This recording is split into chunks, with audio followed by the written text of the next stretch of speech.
Bonjour Vincent Hervouette. Bonjour à tous, bonsoir peut-être. Bonjour, non, bonjour Vous à voulez tous. faire du lapsus aussi? Non, évidemment. L'Ibiza Gate, la chute du chef de l'extrême droite autrichienne, filmé en vacances en train de négocier un pacte de corruption, filmé à son insu évidemment. Alors il y en a qui tombent comme on s'affaisse, Theresa May à l'agonie depuis 1 an et demi, et encore elle n'est pas partie, elle Brexit, elle reste sur le pas de la porte.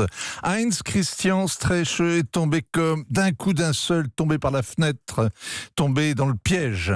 À la veille du week-end, il était le chef du FPO, vice-chancelier du gouvernement de coalition. Quelques minutes de vidéo, et il n'est plus rien, disqualifié, démissionné, déshonoré.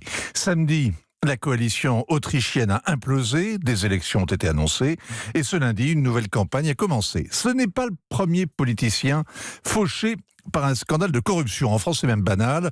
Les juges et les médias d'investigation tiennent un comité de salut public. En Autriche, on ne triche pas. Streeche n'a pas touché un sou, il n'a pas été jugé, mais il est condamné et il s'est exécuté. Dans la vidéo filmée il y a 2 ans à Ibiza, on le voit toute une soirée, boire, fumer, dégoiser en tentant d'impressionner une Russe. Il veut 250 millions d'un oligarque en échange de contrats mirobolants, hôtels, casinos, autoroutes. C'est une scène de corruption brute. Évidemment, c'est l'homme qui se présentait en chevalier blanc, et à un moment, il dit que les journalistes sont les plus grandes prostituée de la planète, et il lâche cette pensée banale alors qu'il est justement en train de se vendre. C'est plus de la politique, c'est de la télé-réalité. Et de la bonne télé, Coco. Les caméras cachées étaient bien placées, la sonorisation claire et nette, un piège parfait du travail de professionnel.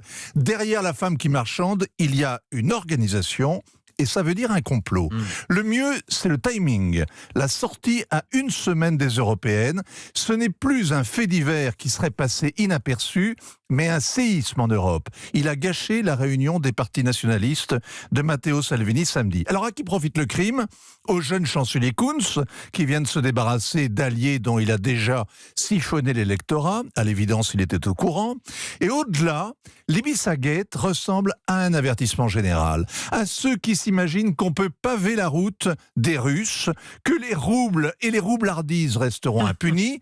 À Vienne, arrière-cour de l'Allemagne, on manipule les médias comme au temps de la guerre froide. Et à l'ère numérique, à l'ère des vidéos virales, de la vertu en sautoir, un service d'État ou une officine a pris ce week-end en otage 400 millions d'électeurs. Il y a de quoi s'inquiéter. L'ignorer, l'applaudir ou faire la leçon à l'Autriche, c'est vraiment faire la politique de l'autruche. En forme ce matin. Vincent Hervouette pour l'édito international. Bonne journée.